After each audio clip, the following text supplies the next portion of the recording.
সফিনার সামনে দাঁড়িয়ে গেল বিরাট এক বাঘ, ক্ষুধার্ত বাঘ। বলে, হ্যাঁ আমি অনেক দিনের ক্ষুধার্ত বাঘ, আজকে খাবার পেয়েছি। এই লোকটাকে খেয়ে আমার খিদা নিবারণ করব। সফিনার সামনে দাঁড়িয়ে গেল।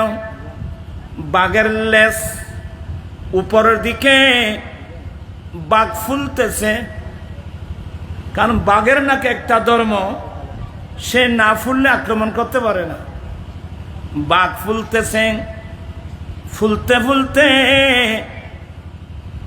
এমন পর্যায়ে আসলো, সফিনা বুঝতে পারলেন এই বাঘ এক্ষুনি আমার উপর হামলা করবে। কিন্তু আমার নবীর সাহাবা সফিনা রাদিয়াল্লাহু তাআলা নূর চেহারার মধ্যে ভয়ের কোনো চিহ্ন নাই। কারণ যারা আল্লাহকে ভয় করে ওরা পৃথিবীতে কাউকে কি করে না, ভয় করে না। আমাদের মধ্যে মানুষের ভয়, আল্লাহর ভয় নেই। আল্লাহর ভয় থাকলে তো আমাদের এই অবস্থা হতো না। বেশি ওয়াজ লাগে না বাবু, অল্প ওয়াজে যথেষ্ট। বলতে চেয়েছিলাম, সফিনা এতক্ষণ জবান করলেন, বাঘের সাথে আরবি ভাষায় কথা বলছেন। কি বলছেন জানেন? এই হাদিসটা মেশকাতেও আছে। ইয়া আবাল হারিস, ইয়া আবাল হারিস, আনা মাওলা রাসূলিল্লাহি সাল্লাল্লাহু আলাইহি ওয়াসাল্লাম। এ বাঘ, আমি দয়াল নবীর একজন গোলাম। আল্লাহু আকবার, আল্লাহু আকবার। পরিচয় কি? আমি নবীর গোলাম। ওখানে আমার নাম আব্দুর রহমান, আমার বাবার নাম আব্দুল খালেক, আমার বাড়ি মক্কায়। বাঘের সামনে এই পরিচয়পত্র কোনো কাজে আসবে না। এই বন জঙ্গলের পশু পাখি যেখানে যান, একটা পরিচয় পত্র কাজে আসবে। এটা কি? আমি কার গোলাম? আরো জোরে বলুন, আমি কার গোলাম? এই জন্য তো আমাদের ছেলেরা নাচ পড়ে, দু জাহানে কি যে হবে আমার পরিচয়, দু জাহানে আমার পরিচয়। আয়া যে মরা মানুষ হতুনলে কেন হইলাম কোন, দু জাহানে কি যে হবে আমার পরিচয়, প্রিয় নবীর গোলাম ছাড়া অন্য কিছুই নয়। আরো জোরে, দু জাহানে কি যে হবে আমার পরিচয়, প্রিয় নবীর গোলাম ছাড়া অন্য কিছুই নয়। দু জাহানে মানে দুনিয়ায়, কবরে, হাসরে, কিয়ামতের মাঠে আমার একটি পরিচয়, আমি দয়াল নবীর একজন গোলাম। আজকের মাহফিলের সবক অতীত কোথায় আমি তালাশ করে পাবো না। এখন থেকে মৃত্যুর আগ পর্যন্ত আমি সরকারের একজন গোলাম। আমরা নবীর গোলাম হতে চাই কি চাই না? দুই হাত উঠাই বলতে হবে, চাই কি চাই না? আল্লাহু আকবার, ইয়া রাসূলুল্লাহ।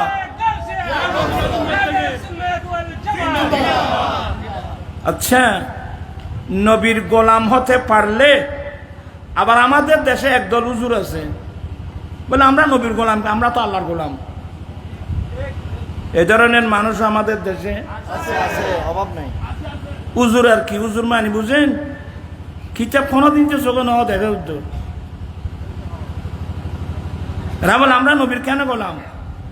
আচ্ছা, এই হাদিসটা কোথায় নেবেন? ইয়া আবাল হারিস, আনা মাওলা রাসূলিল্লাহি সাল্লাল্লাহু আলাইহি ওয়াসাল্লাম। এ বাপ, আমি দয়াল নবীর একজন গোলাম। আমি একটা, আপনি একটু নোট করবেন, আরবি ভাষার মধ্যে আরবি ভাষা বোঝা কঠিন।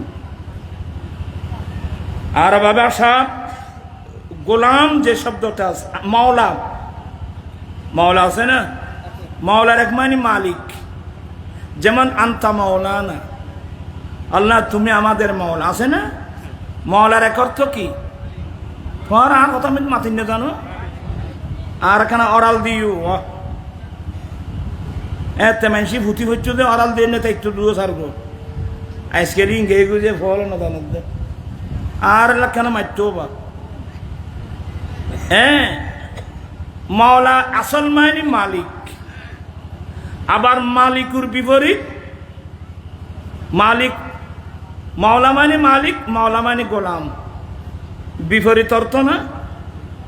যেমন বাই, বাই মানে ক্রয় বিক্রয়, সারা ক্রয় বিক্রয়, বিপরীত অর্থমুখী শব্দ। তো এখানে বাঘের হযরত সফিনা বলে, এই বাঘ আমি দয়াল নবীর একজন মাওলা। এখানে মাওলা মানে আমি কোন অর্থ নেব? মালিক নিতে পারবো? ইমান হারা হয়ে যাবে। অবশ্যই নিতে হবে আমি দয়াল নবীর একজন কি গোলাম। স্কুলের ছাত্র, কলেজের ছাত্র, ইউনিভার্সিটির ছাত্র, আপনাদেরকে যে হুজুররা ভুল তথ্য দিয়েছে আমরা নবীর গোলাম কেন, এখানে এ হাদিসের অর্থ আমি কি করবো বলেন? বাঘ নবীর গোলাম পরিচয়, সফিনা নবীর গোলাম পরিচয় দিয়েছেন। আমরা নবীর গোলাম হতে চাই কি চাই না? আসলে আরেকটা সমস্যা কি জানেন, গোলাম শব্দটা আর দেশত গোলাম মানে দাস বুঝি হয়েছে না মাথে। আমাদের দেশে গোলাম মানে কি? দাস। এই আই যে দূর আর বাস হয়ে দূরেরই, ছোট বাচ্চাদেরকেও গোলাম বলে হয়েছে না মাথে। ছোট ছোট বাচ্চাদেরকেও কি বলে? গোলাম। গোলামের বহু বচন গেলমান, ছোট বাচ্চাদেরকে গোলাম বলে। তা আমি এই শব্দের অর্থ নিয়ে যদি কথা বলি দেরি হয়ে যাবে, আপনারা বিরক্ত হয়ে যাবেন। এখানে গোলাম মানে মালিকের বিপরীত গোলাম। হযরত সফিনা বলেন, এই বাঘ আমি দয়াল নবীর একজন গোলাম। প্রাণ পিছাই বাইরা মনোযোগ আছে নাকি? দেখেন হযরত সফিনা নবীর গোলাম পরিচয় দেওয়ার সাথে সাথে বাঘের কি অবস্থা হলো। কত ফান খাই দীপসরতির কথা একবারে। আচ্ছা খেলা এরো আমি মাজাজমিকা মানুষ কি করছেন সাই ভরে যায় কি পাওয়া। যখন হযরত সফিনা নবীর গোলাম পরিচয় দিলেন, নবীর প্রতি শ্রদ্ধা কাকে বলে? নবীর প্রেম কাকে বলে? নবীর প্রতি শ্রদ্ধা কাকে বলে? এই চতুষ্পদ জন্তু থেকে শিখার দরকার আছে। যখন বললেন, হে বাঘ আমি দয়াল নবীর একজন গোলাম, এই শব্দ বলা মাত্রই ওই বাঘ এতক্ষণ সামনে ছিল, লেজ উপরের দিকে ছিল, এক আক্রমণ করবে। সফিনা বলেন, আমি যখন এই নবীর গোলাম পরিচয় দিলাম, নবীর প্রতি এমন আদব রাখলো, ওই বাঘ মুহূর্তের মধ্যে লেজটা উপরের দিক থেকে নিচু করে ফেলল। উপরের দিক থেকে লেজটা নিচু করে বাস বাসা টান। আমাদের দেশে অনেক ফালক কুকুর আছে না, মানুষের মরা মানুষ তো কোনো সময় মালিক যদি ওই কুকুরকে মারতে চায়, তখন কুকুর লেজ নাড়ে, এভাবে লেজ নাড়ে, মায়া দেখায়। ওইসে না মায়া দেখায় না। আমার ভাইয়েরা, হযরত সফির তোরা ফিরত তোরা ইং গরমের তাবি দিনে আর কেন লাইন করতাম দেখো না এন অসুখকে মানুষ নি আয় মেজাজি মিকে মানুষ বাজি নিজাম মারি বই শুনিলি আয় কিছু করতে যাও তোরা বই থাকো বইয়ের শুনো কিছু শুনো কষ্ট করি মা ফেলে এজন দেবা খাজর লাগো না বলতে চাচ্ছিলাম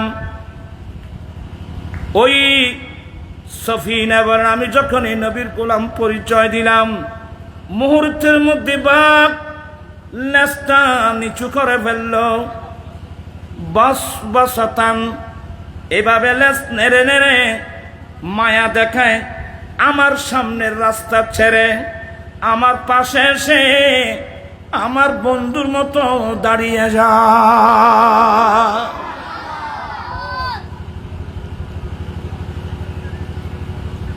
আমি আশ্চর্য হয়ে গেলাম আমার বন্ধুর মতো দাঁড়িয়ে গিয়ে বাগে মাথা দিয়ে ইঙ্গিত দিলেন সফিনা এসেছিলাম অনেক দিনের ক্ষুধার্ত বাঘ এসেছিলাম তোমাকে কে খিদা নিবারণ করব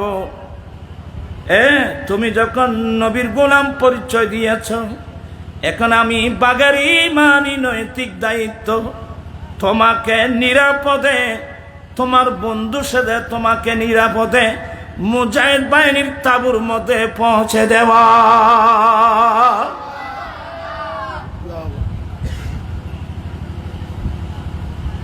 এই হাদিসগুলো যখন আমি পড়েছি ছেলেদেরকে পড়াচ্ছিলাম চোখের পানি এসে যায়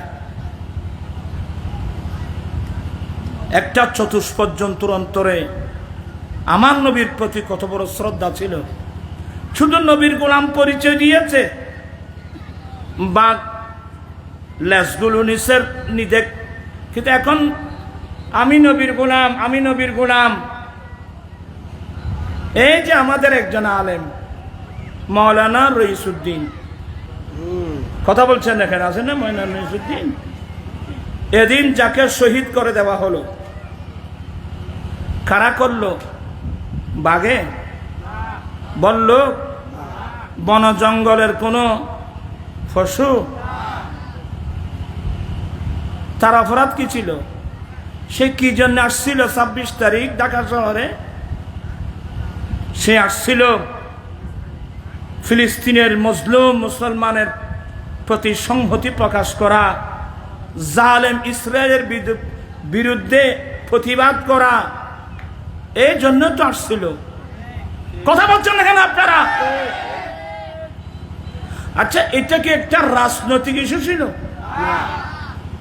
না বাংলাদেশে যতগুলো মানুষ আছে যেই দল হোক কওমি লাইনের হোক জামাত লাইনের হোক আমরা আহলে সুন্নাত ওয়াল জামাতের আছি যে লাইনের হোক বাংলাদেশের সমস্ত মানুষ একটা ইস্যুতে একমত সবাই ফিলিস্তিনের পক্ষে জালেম ইসরায়েলের বিরুদ্ধে কথা বলছেন না কেন তাহলে তো এটা এমন একটা বিষয় এটা তো কোনো রাজনৈতিক ইস্যু না এটা তো রাজনৈতিক বিষয় না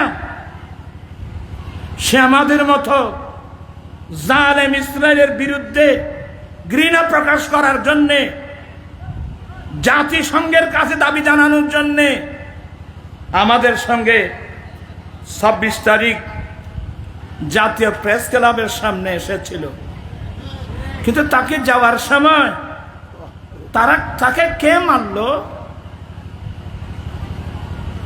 কোন হিন্দু কোন বৌদ্ধ কোন খ্রিস্টান কারা মারল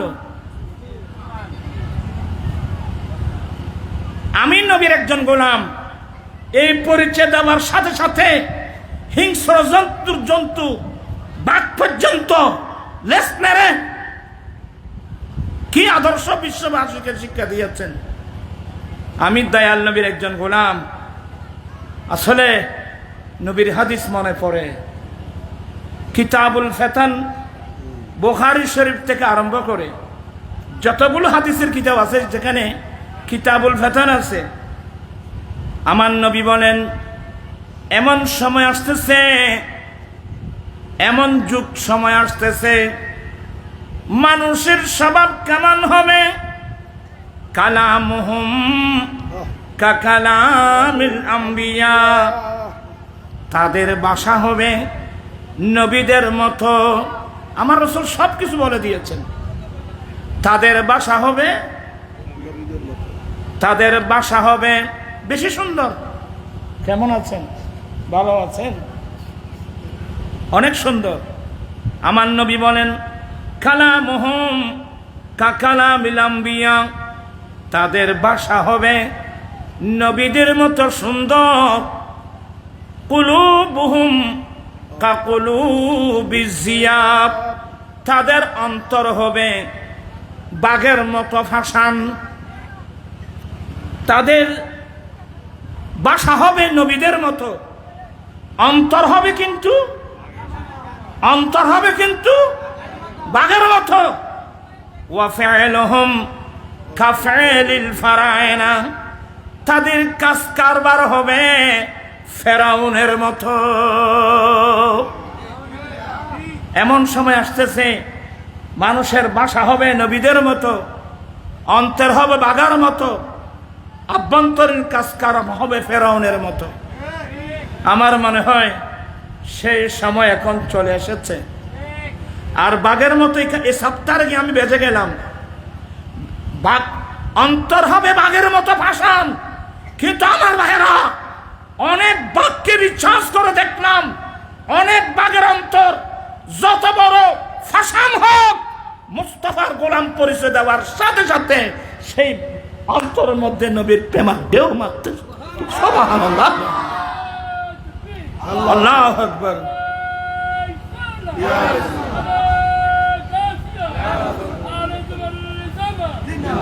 যারা রইসুদ্দিনকে মারছে, আজকে গোটা বাংলাদেশে আন্দোলন চলছে, ঠিক কিনা ভাইরা আমার? ঢাকা শহরে আন্দোলন করতে গিয়ে আমার অনেক ছেলেরা আক্রান্ত হয়েছে। আমাদের ছেলেরা কেন আক্রান্ত হচ্ছে? প্রশাসন কিন্তু জবাবদিহি করতে হবে। আপনারা বুঝে, আপনার আহলে সুন্নাত ওয়াল জামাতের মানুষকে আপনারা চিনেন নাই। আহলে সুন্নাত ওয়াল জামাতের মানুষ আমরা তরিকতপন্থী মানুষ।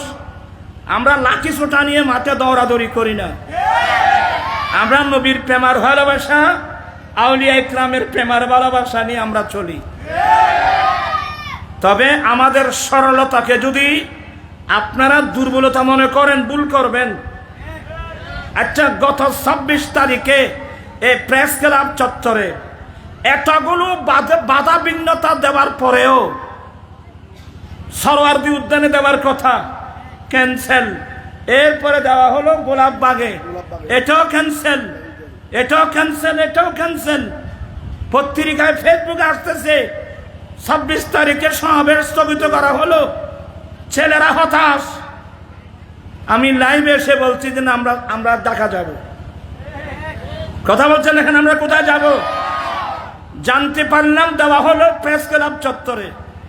এমন সময় দেওয়া হলো যেই সময় একটা স্টেজ করার কোনো সুযোগ নাই।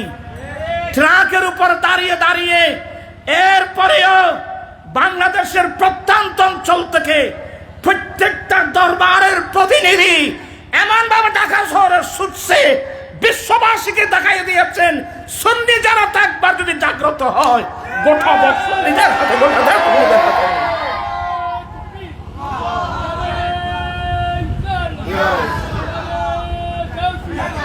আমি স্পষ্ট ভাষায় বলে দিচ্ছি, আপনারা সুন্নিদেরকে অবহেলা করছেন। আমরা আহলে সুন্নাত ওয়াল জামাত, আমরা অরাজনৈতিক মানুষ। তবে অরাজনৈতিক বলে আমাদেরকে অবহেলা করলে হবে না। আগামী নির্বাচনে এখন সুন্নি জনতা ঐক্যবদ্ধ। কথা বলছেন না কেন? সুন্নি জনতা এখন সুন্নি জনতা ঐক্যবদ্ধ। আগামীতে আমরা যে নির্বাচনে যান না কেন, সুন্নিদের দরওয়াজায় আসতে হবে কিন্তু সবাইকে। সুন্নিদের দরওয়াজায় আসতে হবে। আমরা মারপিট করি না, আমরা গাড়ি ভাঙচুর করি না, আমাদের তালিম এগুলো নাই। তাই বলে আমাদেরকে এত সহজ সরল মনে করিয়েন না। আজকে আমাদের ছেলেরা রইসুদ্দিনের হত্যার বিচার দাবিতে যারা আন্দোলনে গেল, ওখানে কয়েকজন মারাত্মক আক্রান্ত হলো। আমাদের ছেলেরা কেন আক্রান্ত হচ্ছে? প্রশাসন কিন্তু জবাবদিহি করতে হবে। আমরা অত্যন্ত ধৈর্যশীল, কিন্তু ধৈর্যের ভাত যদি ভেঙে যায়, এই শূন্য জনতাকে সামলানো কারো পক্ষে কি হবে না, সম্ভব হবে না। আমরা বিশৃঙ্খলা চাই না, এগুলো আমাদের অভ্যাস নেই, এগুলো আমাদের তালিম নেই। আমরা নবীর প্রেমিক, আমরা অলিভক্ত মানুষ। অতএব শূন্য জনতাকে অবহেলা করার কোনো সুযোগ নেই। আজকে গোটা ঢাকা শহরে অনেক ব্যারিকেড তো দেওয়া হলো, পুলিশরা অনেক ব্যারিকেড দিয়েছেন, কিন্তু শূন্য জনতার দেবের সামনে পুলিশের ব্যারিকেড সব চলে গেছে। আমরা সবাই ঐক্যবদ্ধ থাকতে চাই কি চাই না? দুই হাত উঠে বলতে, দুই হাত। আমরা সবাই ঐক্যবদ্ধ থাকতে চাই তো? আমরা কারো ক্ষতি করি না, আমরা রাষ্ট্রীয় সম্পদ নষ্ট করি না, এটা আমাদের তালিমের মধ্যে এগুলো নাই। আমি সবাইকে বলবো, অন্য লাইনের যত ভাইয়েরা আছেন, আপনারা মারাত্মক ভুল করবেন। সুন্নিদেরকে নিয়ে ঠাট্টা মস্কারি এগুলো করবেন না। আমরা আদর্শের সৈনিক, তবে আমরা সবাই যখন ঐক্যবদ্ধ হয়ে যাব, তখন তো গোটা বাংলাদেশ কার হাতে? কথা বলছেন না কেন? কার হাতে? এটা শাহে জালালের বাংলাদেশ, এটা শাহ ফরহানের বাংলাদেশ, এটা গৌসুল আজম মেজবান্নার বাংলাদেশ, এটা গাজী শের বাংলার বাংলাদেশ, আউলিয়া ইকরামের বাংলাদেশ, অসংখ্য আউলিয়া ইকরামের বাংলাদেশ। তোরা কিসের এ ফাগুন বড় দুঃখ আছে। ওই যা তোরা কে লাগো, যা তোরাই কে যাগনি, আই কে যাই। আল্লাহুম্মা সাল্লি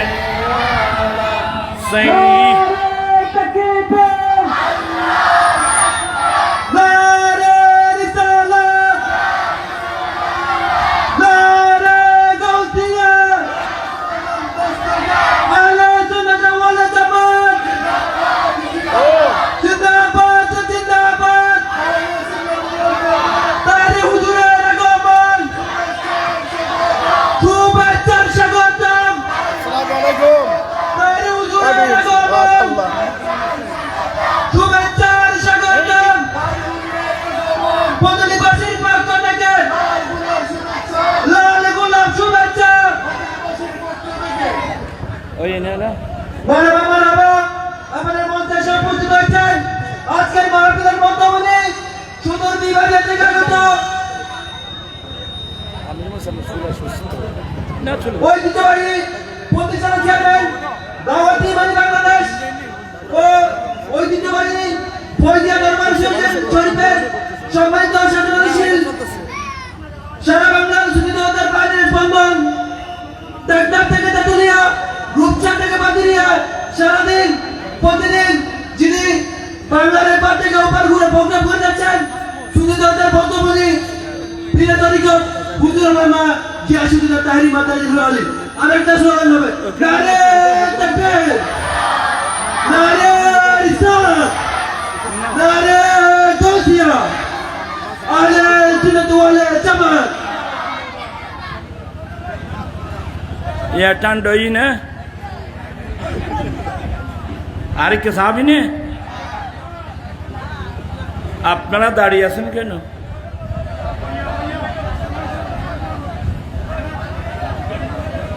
আমি আসলে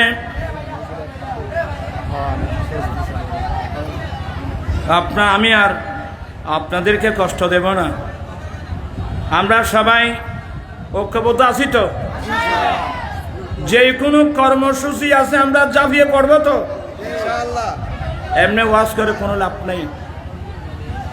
তো হাদিসটা আমি যে বের করেছিলাম, আমার ভাইয়েরা, হযরত সিদ্দিনা,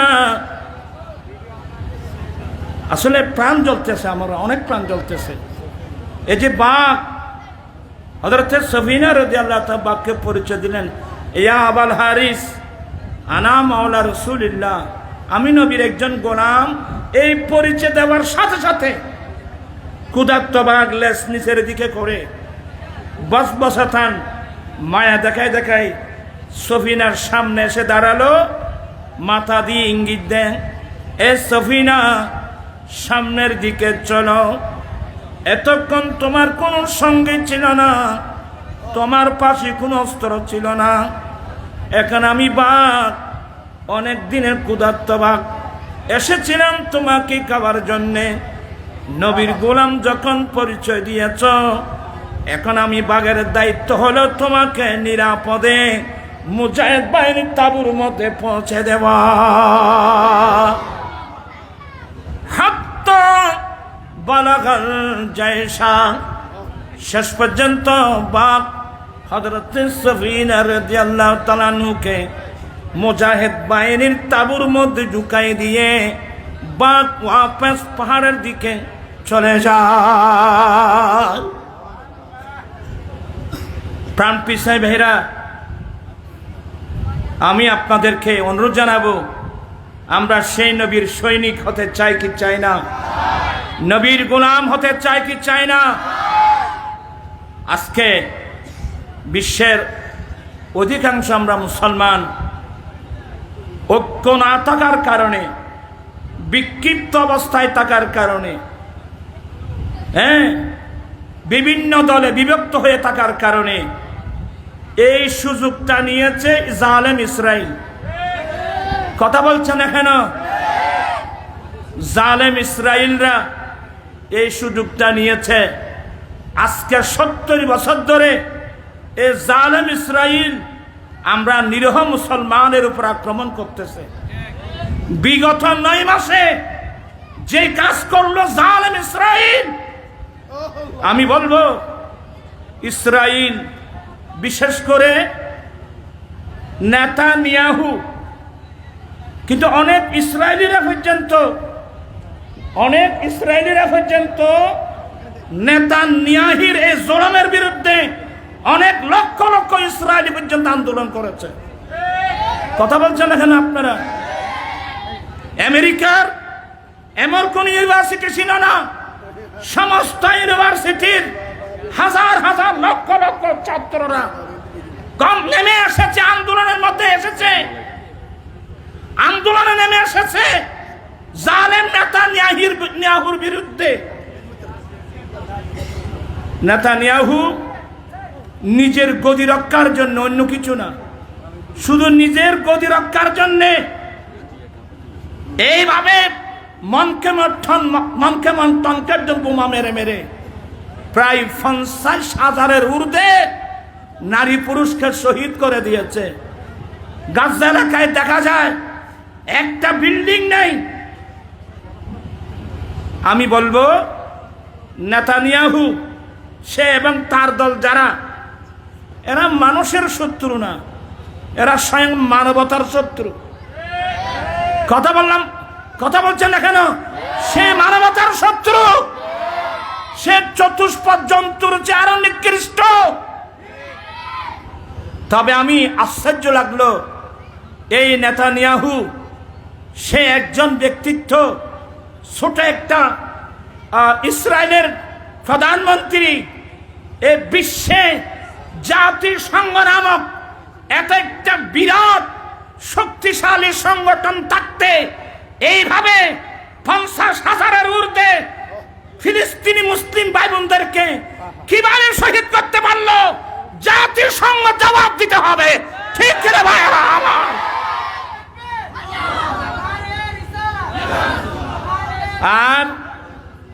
আর বিশেষ করে এই দাবিগুলো জানানোর জন্য তো আমার ভাই মাওলানা রইসুদ্দিন গিয়েছিল সেদিন প্রেস ক্লাবে। তাকে কেন মারা হলো? তাকে কেন মারা হলো? শহীদ করা হলো? প্রশাসন জবাবদিহি করতে হবে। এমনকি যিনি আমাদের অন্তর্বর্তী সরকারের প্রধান, আমরা আপনার দৃষ্টি আকর্ষণ করছি, আপনি এই বিষয়টা অত্যন্ত, আজকে আমাদের ছেলেরা যে দাবি দিয়েছে এই ঘটনাগুলো তদন্ত করে যারা আসক্তিকার আসামি অনতিবিলম্বে এদেরকে অ্যারেস্ট করা হোক, এদেরকে বিচারের কাঠগড়ায় দাঁড় করানো হোক। আসলে আমরা একটা দুর্ভাগা জাতি, আমরা দুর্ভাগা জাতি। আমরা দাবি জানাচ্ছি, তবে জানি না আল্লামা শহীদ নুর ইসলাম ফারুকীর মতো ব্যক্তিত্ব, ওনাকে গড়ে দুঃখে শহীদ করা হলো, মামলা করা হলো, আসামির নাম দেওয়া হলো, কিন্তু বিগত সরকারের দ্বারা দায়িত্বশীল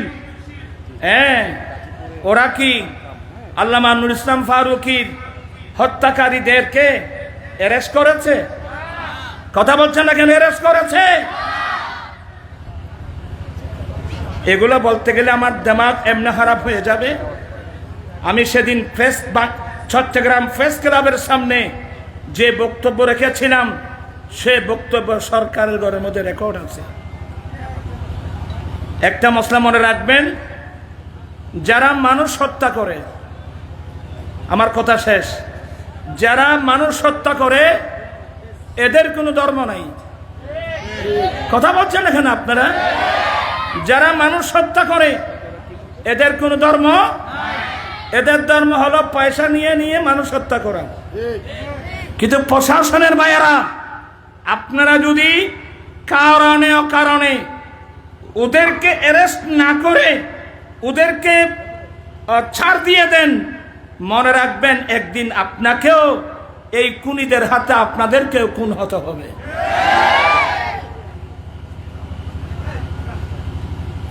কোথায় বলে আমাদের এই প্রশাসন? আমরা প্রশাসনের দৃষ্টি আকর্ষণ করছি, আমরা সহযোগিতা কামনা করছি। আমরা বিশৃঙ্খল পথ আমরা গ্রহণ করি নাই। আমরা ধর্মঘটের মতো রাষ্ট্র বন্ধ করার আমরা কোনো পদক্ষেপ আমরা গ্রহণ করি নাই। আমরা সহযোগিতা করতে চাই। অনতিবিলম্বে রইসুদ্দিনের আসামিদেরকে গ্রেফতার করা হোক, আল্লামা শহীদ নুর ইসলাম ফারুকীর হত্যাকারীদেরকে বিচার করা হোক, গ্রেফতার করা হোক, এদেরকে বিচারের কাঠগড়ায় দাঁড় করানো হোক। যদি এদের বিচার যদি করতে না পারেন, তো বাংলাদেশের জজ কোর্ট, হাইকোর্ট, সুপ্রিম কোর্ট এগুলোর দরকার তো নেই। আমার মসজিদের খতিব, যে খতিবের পিছনে আমি নামাজ পড়ি, যে ইমামের পিছনে আমি নামাজ পড়ি, এর বিচার যদি এই ধরনের মানুষ এদের বিচার যদি না হয়, তাহলে জজ কোর্ট, হাইকোর্ট, সুপ্রিম কোর্ট এখানে আপনারা কার বিচার করবেন? আমি আর কোনো কটু বাক্য ব্যবহার করছি না, আমি সহযোগিতা কামনা করছি। আমি আর মাইক চালা দিবে হলে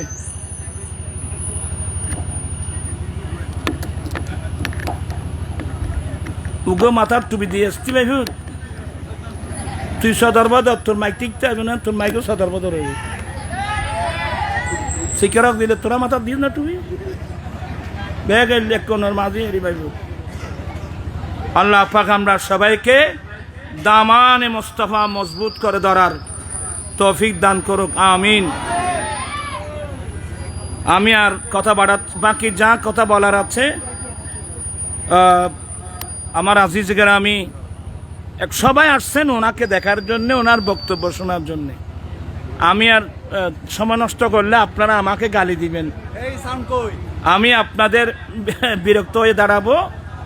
আল্লাহ পাক এই মাহফিলকে কবুল করুক। আমাদের ছেলেরা গাজী শেরে বাংলা রহমতুল্লাহ আলা হজরতের নামে যে স্মৃতি সংসদ, এই সংগঠনের ছেলেদের মহব্বতকে আল্লাহ কবুল করুক, পরিশ্রমকে আল্লাহ কবুল করুক। আমরা সবাই আসুন, আমরা দামানে মোস্তফা মজবুত করে ধরি। ওয়া আখিরু দাওয়ানা আনিল হামদুলিল্লাহি রাব্বিল আলামিন। আল্লাহুম্মা আমিন। রব্বানা যালামনা আনফুসানা ওয়া ইন লাম তাগফির লানা ওয়া তারহামনা লানাকুনান্না মিনাল খাসিরিন। মাওলাই করিম এ মাহফিল কবুল করো। আল্লাহ লাইটিং প্যান্ডেল স্টেজ তবরকাত কবুল করো। মাওলাই করিম ফিলিস্তিনে মজলুম মুসলমানের আল্লাহ জান মাল ইজ্জত আবরুকে আল্লাহ হেফাজত করো। আল্লাহ জালেম ইসরায়েলকে নিস্তানাবুদ করে দাও। শুরু হয়ে গেছে তো খোদাই গজব, দামানল এমন শুরু হয়েছে না, খোদাই গজব। খবরও তো জ্বলবে, দুনিয়া তো জ্বলতেছে, এগুলা খোদাই গজব। আল্লাহ তুমি এ জালেমদেরকে আল্লাহ তুমি নিস্তানাবুদ করে দাও। আল্লাহ ফিলিস্তিনকে আজাদ করে দাও। বিশ্বের মুসলমানদেরকে ঐক্যবদ্ধ হওয়ার তৌফিক দান করো। বাংলার সমস্ত সুন্নি জনতা, সমস্ত মুসলিম ভাই বোন আমরা যেন একটা প্ল্যাটফর্মে আসতে পারি, আল্লাহ সেই তৌফিক দান করো। অনৈক্যের কারণগুলো চিহ্নিত করে কোরআন সুন্নাহ দিয়ে নিরসন করে সবাই যেন একটা প্ল্যাটফর্মে আসা যায়, আল্লাহ তুমি সে গায়েবী ব্যবস্থা করে দাও। আজিজগার আমি জানাব মাওলানা তাহেরি সাহেব সহ আহলে সুন্নাত ওয়াল জামাতের মর্দে মুজাহিদ, অনেক জীবনের ঝুঁকি নিয়ে অনেক জায়গায় যেতে হয়। প্রত্যেকের জান মাল ইজ্জত আবরুকে আল্লাহ তুমি হেফাজত করো। আল্লাহ রইসুদ্দিন এ ভাইকে আল্লাহ তুমি মাকাম, আল্লাহ শাহাদতের মাকাম দান করো। যারা ময়দানে মর্দে মুজাহিদের মতো কাজ করছে, প্রত্যেকের এই জিহাদকে আল্লাহ তুমি কবুল করো। বিহাক্কি লা ইলাহা ইল্লাল্লাহ। আমি তো একটু দেরি করে ফেললাম।